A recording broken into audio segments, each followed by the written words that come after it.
और आत्मा के वीरों को मेरा अभिनंदन। आज हम बहुत ही इम्पोर्टेंट टॉपिक पे हम बात करेंगे।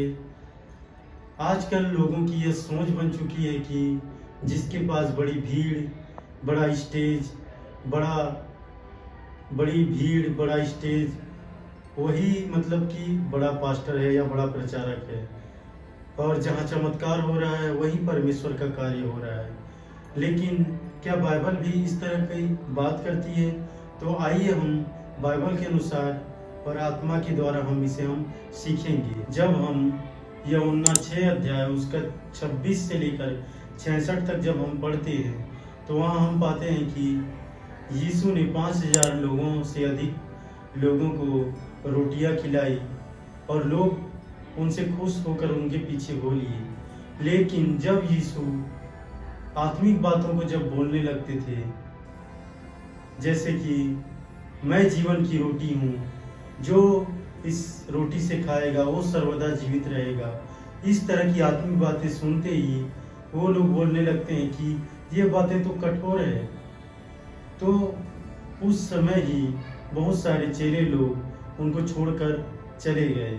तो यहाँ पर भीड़ को रोटियां चाहिए थी, यीशु का क्रूस नहीं। तो आज भी हम देखते हैं कि इसी तरह का भीड़ लगा हुआ है कई चर्चों में।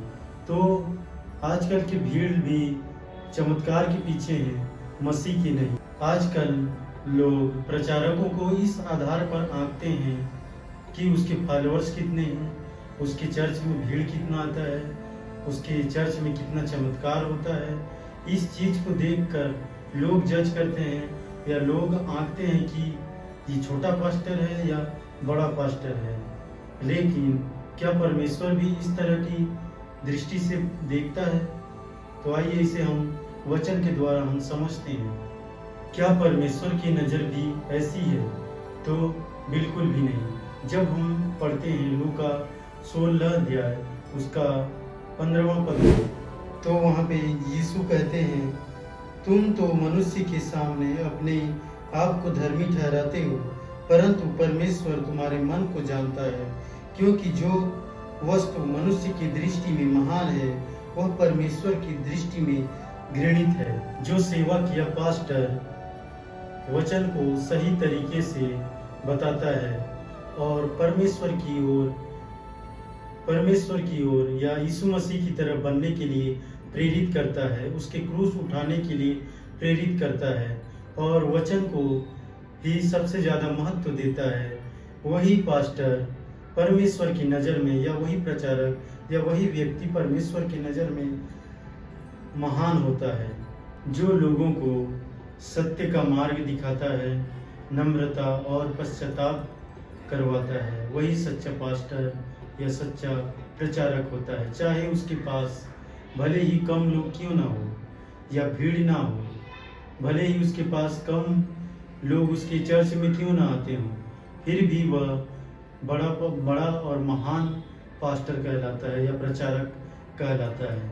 छोटे छोटे गांव में आप देखिए, वहाँ के पास्टर इतने डिफ़िकल्टीज के बाद भी वो खरी शिक्षाओं को दे रहे हैं और वो चमत्कार और प्रोस्पेरिटी के पीछे नहीं है, उसका प्रचार ज़्यादा नहीं करते, बल्कि यीशु के पीछे चलने के लिए ज़्यादा प्रेरित करते हैं और उसके क्रूस उठाने के लिए हमको प्रेरित किया जाता है।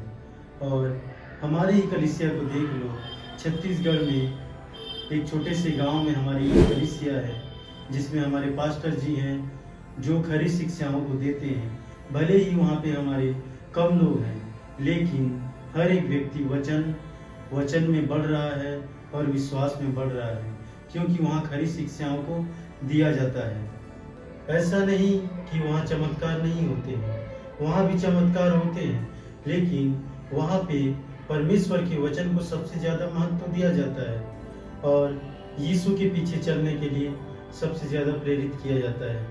जब हमारे वहाँ के पास्टर प्रचार करते हैं तो वो बोलते हैं कि यदि तुम जानबूझकर अपनी गलतियाँ करते हो तो ध्यान रखो कि आप यीशु मसीह को फिर से क्रूस पे चढ़ाते हो। इस तरह के टॉपिक को वो जब बात करते हैं तो अपना मतलब कि हृदय छिद जाता है और हमारे गलतियों का एहसास होता है और हम पश्चाताप करते हैं और हम यीशु मसीह से हम माफ़ी मांगते हैं जो भी हमारे गलतियां होते हैं। तो इस तरह हम यीशु मसीह की तरह हम बनने के लिए हम प्रेरित किए जाते हैं।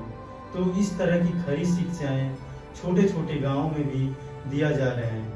तो सबसे बड़ा पास्टर तो वही हुआ जो परमेश्वर के करीब लेके जा रहा है, ना कि चमत्कार के पीछे, ना अपने आप से जोड़ने के पीछे। तो आज हमें जानने की ज़रूरत है कि किस तरह मतलब कि हम किस कलीसिया में हम जुड़े हैं और किसको हम सुन रहे हैं। आजकल हम देखते हैं कि मैं यहाँ भी देखा, दिल्ली में भी देखा, मैं बड़े बड़े कलीसियाओं में गया तो वहाँ पर भी मैंने देखा कि सबसे ज़्यादा प्रोस्पेरिटी और चमत्कार के पीछे लगे हुए हैं और उन्हीं का प्रचार सबसे ज़्यादा करते हैं। मैंने अंकित शाहजवान जी की कलीसिया में भी गया, वहाँ भी मैंने देखा कि प्रचारक कम, मोटिवेशनल स्पीकर सब ज़्यादा लगते हैं। वहाँ सिर्फ प्रोस्पेरिटी और चमत्कार और आप समृद्ध हो जाओगे, आप चंगाई में चलोगे, आपको कोई कमी घटी नहीं होगा, इस तरह के टॉपिक को लेकर प्रचार किया जाता है जो लोगों को सुनने में अच्छा लगता है और जो लोग सुनना चाहते हैं उस तरह के प्रचार को लेकर आते हैं। एक प्रचार में तो इस प्रकार से बोल दिया गया कि इसीलिए पत्नी को हेल्पर कहा गया है जो पवित्र आत्मा को कहा गया है। जस्ट इन केस आप मिस कर दो उसकी आवाज को सुनना, तो प्रभु ने एक दूसरी पवित्र आत्मा दी है आपको, दैट इज योर वाइफ। पुराने नियम में हवा को सहायक कहा गया है और नए नियम में हम देखते हैं कि सहायक पवित्र आत्मा को कहा गया है। तो अंकित शाहजवान जी इस तरह से बोल रहे हैं कि जब आप पवित्र आत्मा की आवाज़ को ना सुन सको तो आप अपने पास एक दूसरा ऑप्शन भी है बोल रहे हैं, जो अपनी पत्नी है वो पवित्र आत्मा है बोल रहे हैं। अगर पवित्र आत्मा की आवाज़ को ना सुन सको तो आप पत्नी की बातों को सुन लो बोल रहे हैं। तो किस तरह का मतलब कि एक अलग सुसमाचार को लेके आ रहे हैं, दूसरे पवित्र आत्मा को लेके आ रहे हैं। ये वही लोग हैं जो दूसरे सुसमाचार, दूसरा यीशु, दूसरा पवित्र आत्मा का प्रचार कर रहे हैं। और भी बहुत सारी उनकी शिक्षाएं हैं जो बाइबल के बिल्कुल खिलाफ हैं या बाइबल के अनुसार नहीं हैं। बहुत सारी बातें हैं, लेकिन एक ही वीडियो में हम उन सारी बातों को हम नहीं बोल सकते क्योंकि वीडियो बहुत ही लंबा हो जाएगा। तो ये प्रोस्पेरिटी प्रचारक जो होते हैं, जब भी उनके चर्च में कोई चमत्कार होता है तो वो तुरंत कैमरामैन को बुला लेते हैं, इधर आओ इधर आओ, और तुरंत कैमरा में कैद करते हैं ताकि वो दिखा सकें, यूट्यूब में दिखा सकें, लोगों का उसका प्रचार कर सकें। और इनकी गवाहियाँ भी आप देखोगे तो इनकी गवाहियाँ भी वही सब चीज़ होता है कि कोई बीमार से चंगा हो गया, कोई कैंसर से ठीक हो गया, कोई किसी को धन प्राप्त हो गया, इस तरह की मतलब उनकी गवाहियाँ होती है। लेकिन कोई भी मतलब बहुत ही कम गवाही होगी जो ये बोलते हुए नजर आएंगे कि मेरा जीवन बदल गया है, यीशु मसीह को जानने के बाद मेरा जीवन बदल गया है, मैं नशा करता था उसको छोड़ दिया हूँ, या जो भी गलत कार्य करता था उसको छोड़ दिया हूँ और मसीह के साथ मैं आगे चल रहा हूँ। इस तरह के गवाही देखने के लिए आपको बहुत ही कम मिलेंगे। बाइबल में हम देखते हैं जब यीशु चमत्कार करते हैं, मरकुस 1 का उसके 44 अध्याय में जब कुष्ठ रोगी को जब चंगा करते हैं तो वो बोलते हैं कि वो उसको चिताते हैं कि तुम किसी को मत बताना। और मरकुस 5 का 43 में भी जब लड़की जी उठती है तो उस समय भी कहा जाता है कि तुम किसी को मत बताना, क्योंकि यीशु को पता था यदि चमत्कार का प्रचार किया जाएगा तो लोगों की भीड़ तो बढ़ जाएगी, भीड़ बहुत बढ़ेगी, लेकिन यीशु को चाहिए था कि जो व्यक्ति क्रूस उठा के चले वैसे व्यक्ति चाहिए था। यीशु को भीड़ नहीं चाहिए था, बल्कि जो क्रूस उठा के चले ऐसे व्यक्ति चाहिए था।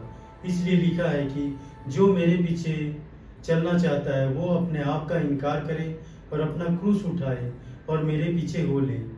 यहाँ पर वो ये नहीं लिखा है कि जो मेरे पीछे चलना चाहता है वो चमत्कार का पीछे चले या चमत्कार के पीछे हो ले, बल्कि अपने आप का इनकार करे और यीशु का अपना क्रूस उठाए और मेरे पीछे हो ले। तो इस वचन से और इस वीडियो से हम यही सीखते हैं कि हमको भीड़ के पीछे नहीं जाना चाहिए, हमको मसीह के पीछे जाना चाहिए, जहाँ सच्चा वचन हो रहा है, जहाँ सच्चे आत्मा के द्वारा सिखाया जा रहा है और मसीह में आगे बढ़ने के लिए प्रेरित किया जा रहा है। ऐसे कलीसियाओं में हमको जाना चाहिए, ना कि जहाँ पर भीड़ है, जहाँ पर चमत्कार है, उसके पीछे जाना चाहिए। धन्यवाद।